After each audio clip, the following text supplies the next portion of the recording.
You would surely be interested to see an alternative storyline of Skibidi Toilet. We always asked ourselves questions like, what would happen if the original Astro Toilets didn't leave the battlefield and continued fighting? What if the anti-parasite tank didn't destroy the Skibidi skull? What if the G-Man had a brother, but from the Astro Toilet's lineage, what if there were 3 Cameraman Titans? You'll learn this and much more in today's video. This kind of content was on our channel 9 months ago, so this clip definitely deserves a like, and if there are many likes, then I'll continue analyzing this new series. Well then, let's begin. On the right side, we'll have the original from Supcaman, and on the left side, the fan-made version from Melee Luigi. Essentially, everything here is the same, but unlike the original, we're immediately shown a cameraman who enters the Skibidi Toilet plot. There are also small character models here. The picture in the background is also changed. It might seem like these are trifles, but it's exactly they that set the tone for the whole fan-made version, and it's exactly them that are worth paying attention to from the very beginning. So let's go through the episodes in order and see what the author left as it was and what he decided to change for himself. In the next episode, author Luigi decided to make a mix of the 2nd and 6th episodes, thereby skipping 3 episodes, and here's what he got. And already in the 3rd episode, he used the 7th episode from the original. Everything happens the same way as in the original, but the difference is that here all the details of the original are revealed to us. Here we notice many Skibidi toilets, and most importantly in this scene, we see 2 G-men, an ordinary one and an Astro G-man. As we see, there are 2 of them, but in the original it was the same G-toilet. The difference seems small, but it's exactly with it that the differences of this universe from what we're used to seeing begin. In the 4th episode, the author uses episode 13 from the original,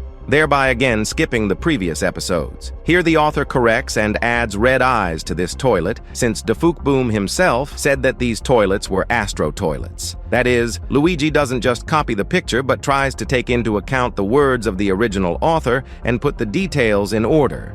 The continuation is slightly changed, but overall everything goes the same way as in the original. In the 5th episode, Luigi uses episode 17. That is, in total, 12 episodes have already been skipped. Here we're also shown 2 G toilets, and they differ not only in laser eyes, but also in the toilet model. The Astro Toilet has a darker body. Further, everything goes according to the plot. But then, that same Astro Toilet from the previous episode appears and thwarts the cameraman's plan. The fan-made version ends here, but the original, as we remember, had a continuation. The 6th episode begins with the original episode 19. Here we first notice the Cameraman Titan. The same Astro Toilet appears again and again, interferes with him. Unlike the original, here there's a small continuation that wasn't there before. And this is another detail in favor of the fact that the author is slowly building his own line. The 7th episode is the 20th. Here, an ordinary G-toilet fights with the Titan. The Cameraman Titan's shield is bigger and more powerful than we're used to seeing. And this is also a small but noticeable difference from the original. Then the same Astro Toilet appears again together with a metal toilet. The ending is the same as in the original. The Cameraman Titan ultimately retreats. The 8th episode begins like the 23rd in the original, but here there are already more changes with mix episodes. The toilets also find the cameraman base, but retreat no longer because of the Titan's shot. The original episode ends here, and the fan-made version continues from episode 24. That is, in the 8th episode, the author also added the appearance of Speakermen. Further, everything goes practically as in the original, except that here there's a scene where the Speakermen immediately give us headphones, so we understand them. And after all, we learned about this technology only in episode 79, so here this is a rather noticeable shift in the plot, and such moments precisely show that the author isn't afraid to rearrange events. And by the way, here, the plot takes place at night, and the appearance of the Speakerman race, it seems to me, was shown here much more epically. The 9th episode begins with episode 26, a practically identical scene to the original. I didn't find any details here that would affect the plot.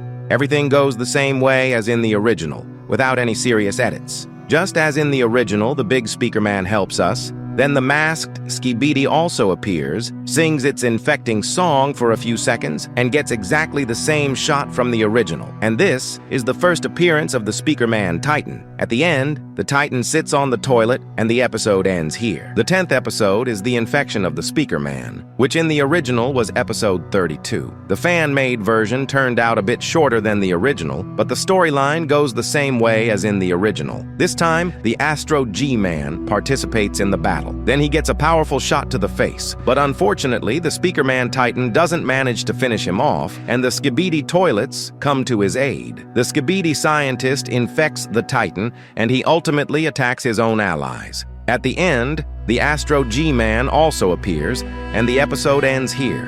The 11th episode begins with episode 33.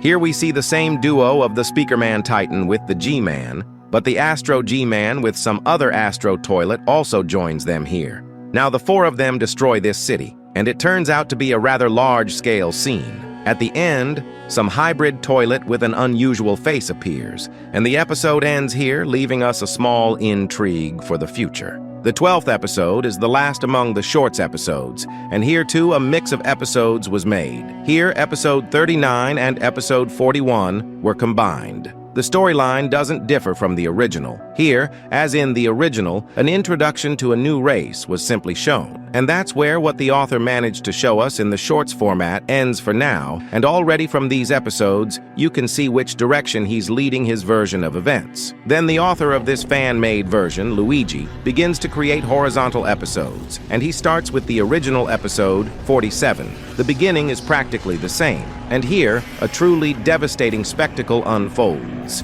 TV Man Titan bursts into the very thick of the Skibidi toilets. His massive fists come down on opponents with such force that debris flies in all directions from every blow. The toilets try to surround him, pile on from all sides, but the Titan breaks through them like a battering ram. He moves heavily but inexorably. Each of his blows is a sentence for the next opponent. The camera jerks now and then, conveying all the power of this battle.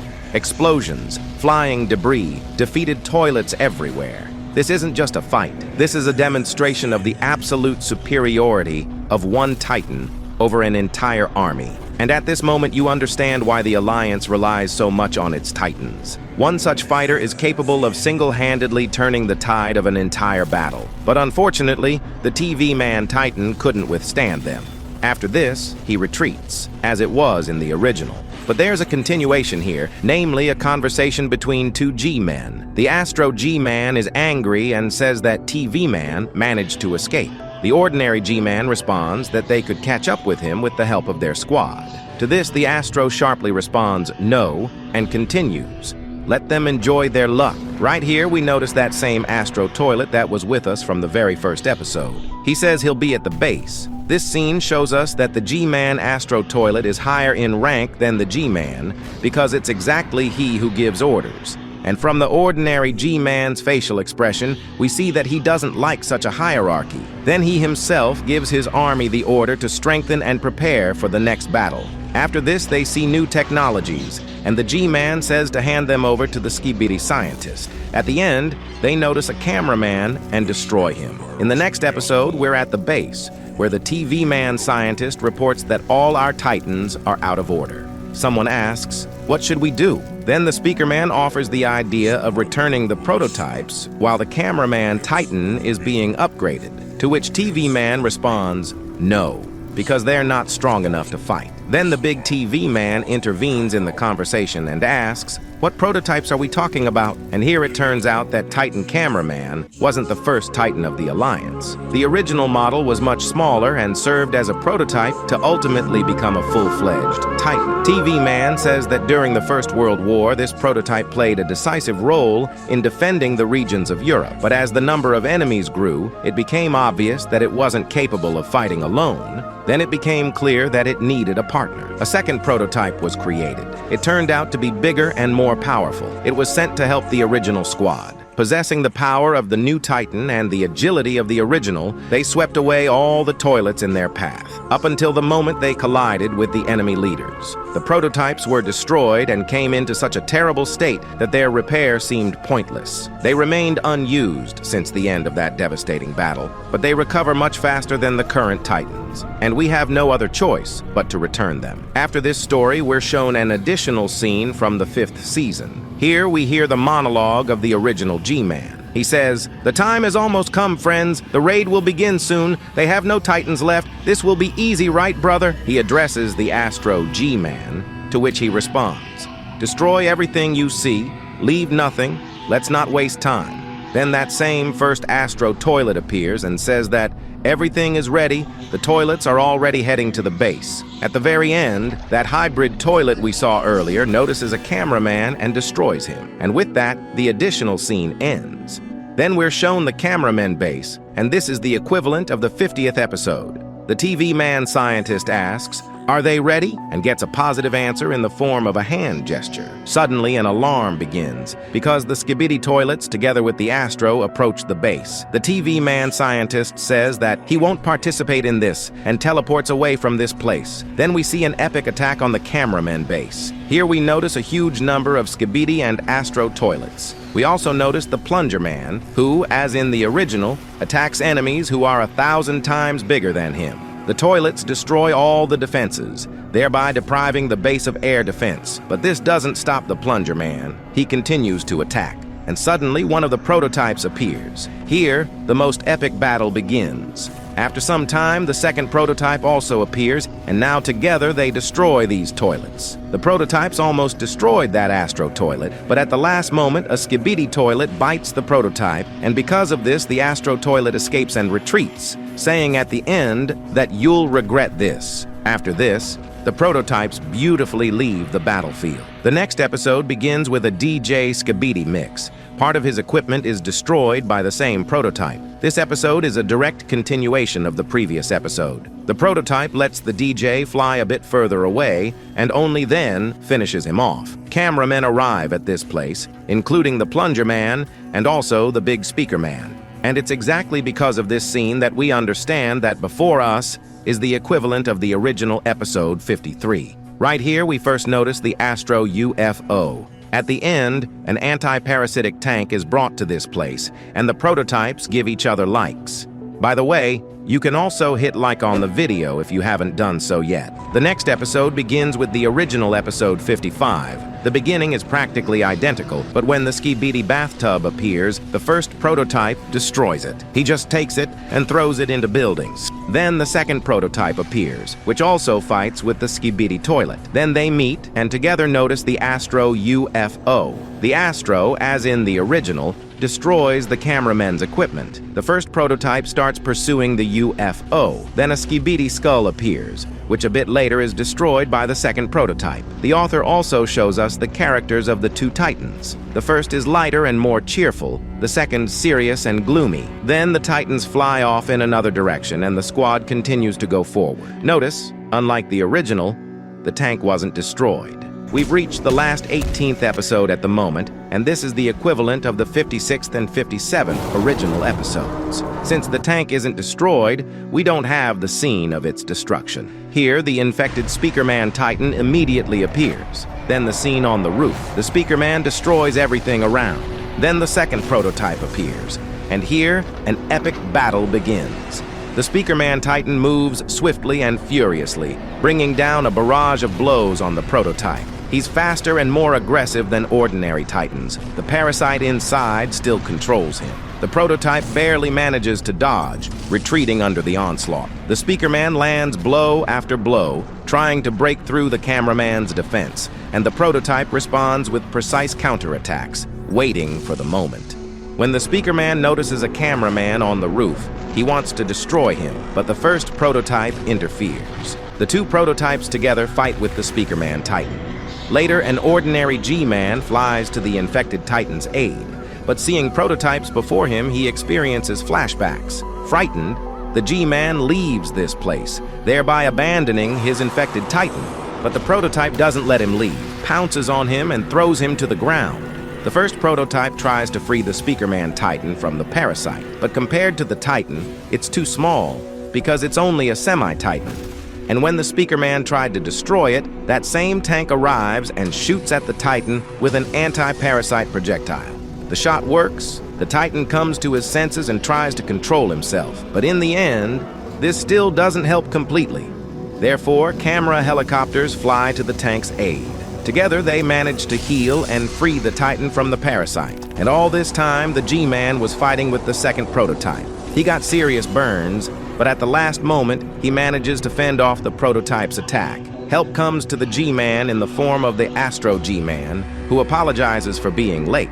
The original G-Man reports that the first Titans have returned. Then the G-Men notice that the Speakerman was healed, and after this, everyone retreats. The Speakerman wants to catch up with them and finish them off, but the prototype advises him to go to the base. In the end, they all fly off together in one direction, and so ends episode 18, Skibidi Soundwave. What can I say about this fan-made version? I like that the canonical characters and plot were preserved here. I like that the author refined Boom's storyline and added scenes that connected the illogical links in the original series. Separately, I want to note the quality of the battle scenes themselves. They're staged dynamically, with good angles and a sense of the weight of each blow. You can see that the author really tries and respects the source material. The idea with the prototypes is also interesting. It adds depth to the universe and explains where the Titans came from in the first place. What I didn't like is that too many new characters appeared in a short time. For example, 2 G-Men, 2 new Titans, and so on. Many people didn't like the fan-made version from Dom Studio precisely because there were too many characters there, and you physically can't keep up with all of them.